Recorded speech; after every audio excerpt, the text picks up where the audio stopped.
Panginoon, salamat sa lakas na ibinibigay ninyo sa akin. Salamat sa pagpapala. Salamat sa lagi kang nakahanda na ako'y tulungan palagi. Alam kong lagi kang nakasuporta sa akin. Kahit ang nasa harapan ko ngayon, ang mga nangyayari ngayon, ang mga problemang nasa buhay ko ngayon ay hindi ko maintindihan. Kahit na ang tingin ko sa sitwasyon ko ngayon ay napakagulo. Sa iyo pa rin ako aasa, sa iyo pa rin ako kakapit, because you said in your word that you will always be there for me with a helping hand. As a father to me, I thank you, Lord. Hindi ako manghihina sa mga bagay na to.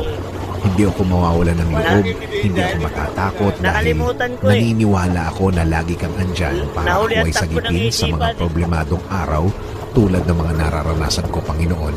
Alam ko, Lord, things will never be the same na ang lahat ng ito'y magbabago